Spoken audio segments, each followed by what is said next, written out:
Frères et sœurs dans le Christ, Shalom. Nous sommes ravis de vous savoir présents en ces moments pour partager avec vous sur la parole de Dieu, qui est une lampe de nos vies et une lumière qui éclaire nos routes. Nous voulons méditer aujourd'hui sur les textes liturgiques de ce dimanche, le deuxième dimanche de l'Avent de l'année liturgique B. Le thème qui nous est proposé aujourd'hui, ou qui va nous aider dans notre méditation, il s'agit donc de la conversion et aussi le nouveau monde que le Seigneur nous offre, que le Seigneur nous donne. Chers frères et sœurs, nous connaissons très bien des entreprises qui s'occupent de l'entretien de nos routes. Par exemple, les cas dans notre pays, la République démocratique du Congo, nous avons l'Office de voies et drainage que nous appelons OVD en sigle. Nous avons OR en sigle que nous appelons Office de route. Il y a même un fonds, une entreprise qui s'occupe des entretiens de route que nous appelons FONER. Le but de ces entreprises, c'est faciliter le voyage aux usagers de la route, à ceux qui utilisent ou qui fréquentent ces routes pour effectuer un voyage. Ils doivent voyager dans de bonnes conditions. Ils ne doivent pas rencontrer des trous dans les routes ou des endroits qui ne favorisent pas le voyage ou qui ne facilitent pas un passage calme. C'est dans ce sens-là, chers frères et sœurs, que nous pouvons comprendre les textes qui nous sont proposés aujourd'hui.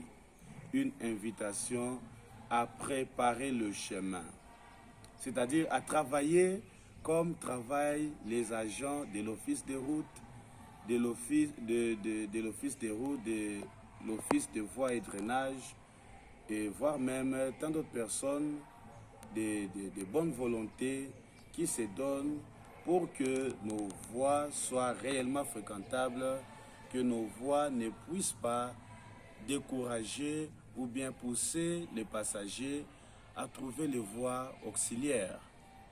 Chers frères et sœurs, nous devons aussi travailler pour accueillir le Seigneur. Pour que le Seigneur naisse dans nos cœurs, nous devons avoir comme parallélisme ceux qui travaillent pour rendre nos routes fréquentables. Voilà, dans la première lecture, chers frères et sœurs, il y a cette invitation à retrouver confiance. Voilà, le prophète dit au nom de Dieu, consolez, consolez mon peuple. Cela veut dire que le peuple vit dans la déception, le peuple vit dans l'incertitude, le peuple vit dans la souffrance. Alors nous devons comprendre le contexte dans lequel ce message est adressé à Israël. Il s'agit donc d'un peuple qui se trouve en Babylone, en déportation. Ils se trouvent en déportation parce qu'ils n'ont pas respecté la loi et parce qu'ils n'ont pas respecté les commandements. Et Israël sera rejeté par Dieu. Mais ce rejet de Dieu, ce n'est pas de la volonté de Dieu, mais c'est de la volonté de l'homme. Car l'homme opte pour un choix, l'homme choisit sa voie au détriment de ce que Dieu lui demande de faire.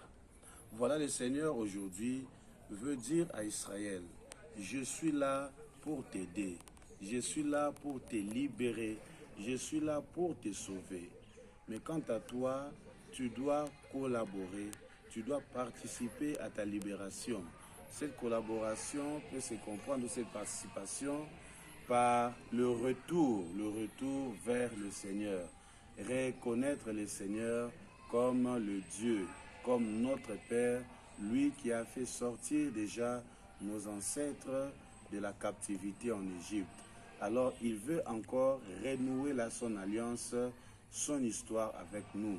Et il veut que nous puissions faire cette expérience, passer par le désert, afin que nous puissions nous purifier, afin que notre foi soit de plus en plus purifiée, c'est-à-dire à accepter le Seigneur et dans les moments de joie, mais aussi dans des moments de peine ou de difficultés.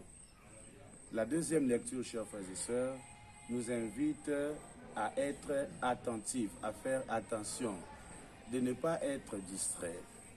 Saint Pierre nous le dit, un jour pour le Seigneur est comme 1000 ans, et 1000 ans est comme un jour. C'est-à-dire l'homme ne doit pas dormir, l'homme ne doit pas se laisser emporter par les distractions de ce monde. Mais nous devons être éveillés, car les jours du Seigneur approchent, car le Seigneur reviendra.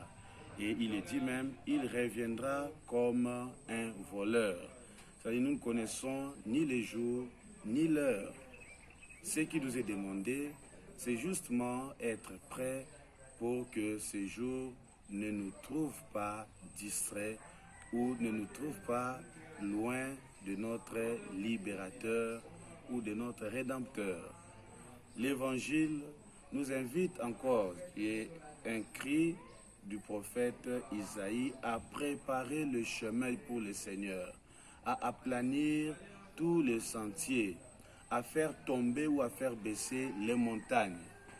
Cela nous renvoie à nos cœurs. Nous devons regarder nos cœurs comme ce chemin qui a besoin d'être préparé, qui a besoin d'être retravaillé. Nos cœurs doivent être comme les routes qui ont besoin d'office de route, d'office de voies et drainage et de l'entretien de Fonds national pour l'entretien de routes. Voilà, c'est-à-dire nos cœurs n'est plus un lieu où Dieu réside. Nos cœurs ne sont plus les lieux où habite l'amour de Dieu, l'amour des prochains. Voilà le travail que nous devons faire. Le grand travail à effectuer, c'est justement retourner, préparer, réparer là où c'est cassé.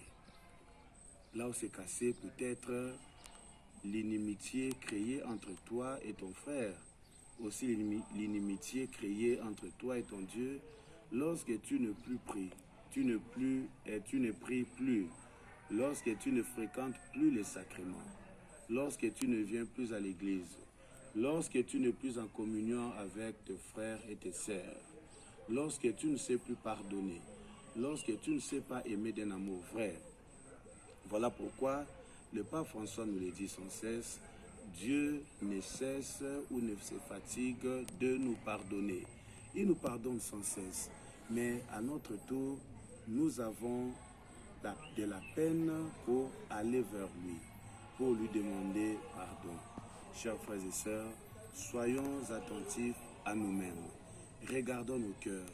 Regardons si réellement le Seigneur peut passer sur nos chemins. Si le Seigneur peut rester avec nous, si le Seigneur peut loger nos cœurs. Si oui, bravo, nous sommes dans les bons. Sinon, c'est-à-dire, il y a encore trop de saleté dans notre cœur. Il faut alors appeler le service de salubrité pour rendre nos cœurs propres, pour rendre nos vies saines ou saintes, c'est-à-dire une vie qui accueille Dieu et qui accueille les autres. Car le Seigneur vient pour consoler son peuple. Le Seigneur vient pour réconforter son peuple. Le Seigneur vient finalement pour nous restaurer, nous donner la dignité perdue, nous enlever de l'esclavage, nous rendre réellement libres, les enfants de Dieu.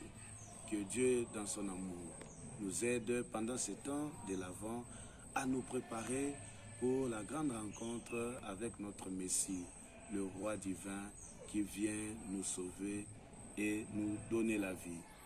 Que Dieu vous bénisse, le Père, le Fils et le Saint-Esprit. Amen.